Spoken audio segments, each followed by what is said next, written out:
Hello again. So today I'm here with Marcel. Firstly, would you maybe like to introduce yourselves? Yeah, as Michelle said, I'm Marcel. I'm 25 years old. I just finished a bachelor degree from cultural studies, and I'm a volunteer in Mauritius. Okay, thank you. So today we are doing a short interview on topic of safety spaces for LGBTQ plus community. So the first question I would like to ask you is how much free time do you have per week and how do you spend your free time? Very little, actually. I'm very busy with volunteering and just hanging out with friends, but I usually try to keep at least 1 day per week for just being at home, maybe go to the movies, go to a concert. So, Okay. yeah. What places for entertainment do you most often go to? I love to go to the cinema, to some concerts. Maybe once of every few months, I like to go to a club, hang out with friends in our apartment or go to their house. So mainly that. Okay. Do you feel safe in public spaces? Depends which public spaces. So there are certain spaces I go to without feeling any kind of anxiety, and there are certain spaces in Ljubljana I do avoid out of not feeling safe. Okay. So depends on where. Okay. Would you maybe tell me what places do you feel safe at and what are those that Uh, you don't? some of the places I feel safe in are, for example, Kinodvor, Slovenska Kinoteka, which are kind of more open and queer friendly. Some bars like Prkličje, Žmauc, where the waiters are also kind of queer.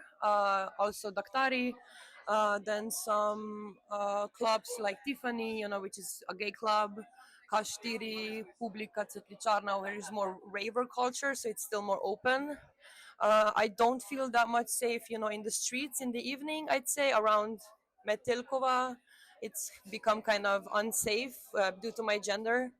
I don't feel too safe walking around. I mean, physically I pass, but then once I start to speak, they kind of clock me, and then I start to have troubles on the street with the people that I really don't want to get into. Okay.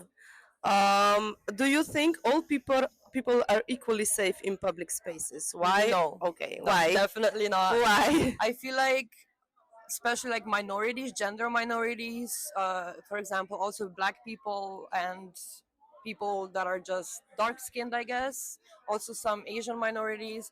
I'd say we don't have the same privilege walking on the street. I mean, I had a friend from India, for example, he said every day walking on the street, he got stared, he got harassed, he got slurs yelled at him. Also, me, as a transgender person, I do feel I get slurs yelled at me. In Maribor, for example, I was walking on the street one day, and this group of teenagers decided to follow me and yell "tranny" and "ugly lesbo" behind me. So harsh slurs were being said at me while they followed me for like 20 minutes throughout the center of Maribor, and literally just harassed me, even though they didn't know anything about me. So it's very unsafe for minorities, I'd say, specifically if you're not a cis hetero white man, you fall underneath that line. Yeah, I completely agree with that. Okay, and what would you say gives you like a sense of safety in a city? Definitely community. I feel like as long as there's like a community space where I can go, or maybe like safe zones, Pertliches like that. If there's like a place where I feel unsafe in the center, I go to Pertliche and kind of try to calm down. Also, Drogart is one of my safe spots.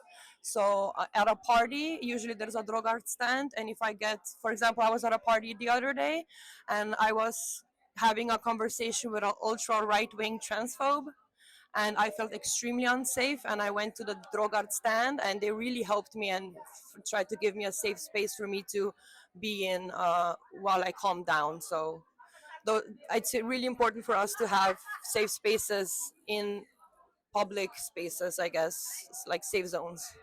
Yeah, completely agree.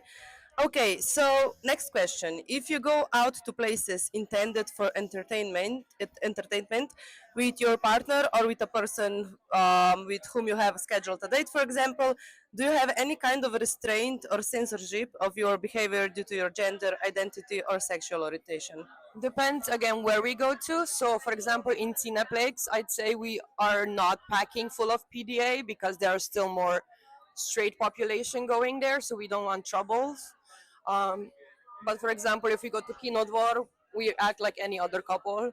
I'd say also, if we go to a rave, we're less PDA because it's still, a population that's more heterosexual and cisgender. So we do try to be careful. Also, when we're walking on the street and we see a group of, cis white guys just hanging out doing something, we automatically let go of our hands due to safety reasons. So there are incidents where we do have to let go for safety. Yeah. Okay. Have you experienced any discomfort at a public event because of your gender identity or sexual orientation? If yes, what kind of? If you're okay to talk about it. I mean, as I mentioned, I walked in Maribor on the street, and this group of youth was just standing there. And at first, they started calling out like, "Hey, hey, turn around!" And when I turned around and say, "Wait, what the hell do you want?"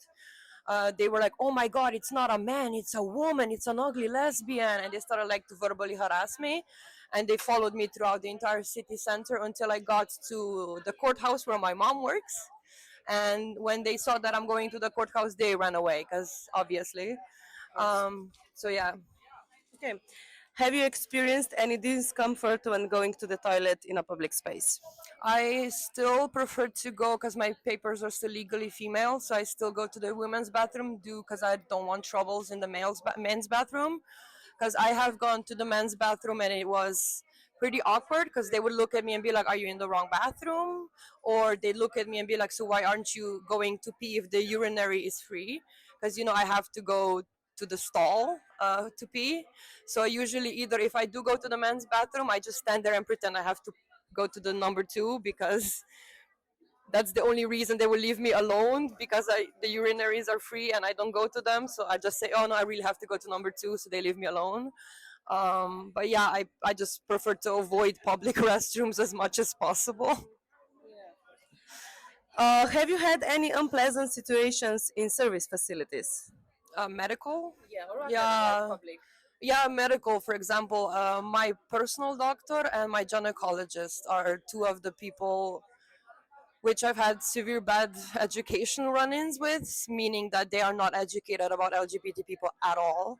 And I've had sly comments about it. So every time I go to my gynecologist, she asks me, "So are you still transitioning? Are you still trans? Are you still not even transitioning, changing your gender?" So it's still, the old school way of saying it. And I am currently in the process of changing my gynecologist to a trans-friendly one. And also my personal doctor, I went to her after many many months, and she told me, "So you still haven't changed your mind?" Every time I go there, she asks me the same thing. So I really think it's one, it's none of your business. Two, you're there to just give me the papers I need. And three, none of your business. So yeah, I'm currently working on getting a more trans friendly doctor team for me. Okay. You already mentioned that you didn't change your documents yet, right? No. Okay. Do you think you will feel safer when you do change Me, your documents, I and why? feel it's gonna be very different because once I'm on testosterone, once I'm gonna have male documents, I'm suddenly gonna have white privilege, male privilege, which I'm still gonna need to get used to. Because, I'm gonna walk into a space and it's gonna be, "Oh, you're one of the guys now." And it's gonna feel weird being discriminated my entire life. Just, firstly as a woman, secondly as a lesbian, and then thirdly as a trans man. And then suddenly I'm gonna become this white boy in a crowd of white boys. So it's gonna be really weird for me to get used to that, and also to use that privilege to help others. So not just to accept it and live with it, but also to use that as an advantage to help others. Okay. So yeah, the last question. Do you think that some of the places dedicated to recreational activities in the field of entertainment, sports, are not completely safe for LGBTQ plus people? Oh yeah, definitely. If we look at sports, for example, sports is very non-trans friendly anywhere in the world, not just Slovenia. So it's sad that we're being kind of segregated into our own sports groups. Like out in Slovenia, is really trying to get us the sports they can, but that's still, we're being separated from the cis people or the straight people. So I think we should be working more on integration within sports, not separation. That's one of the things I really want to fight for. But I feel like with today's society, it's very difficult because they won't accept us in their space. So I guess creating our own space is the second best we can do. Okay. So yeah, and just for the end, some demographic information. So can you please tell me your age, gender, and city of living? Do you need my still the gender The that's on my gender you papers? identify as. Ah, okay. 25 male and the city I live in, Ljubljana. Thank you. Thank you.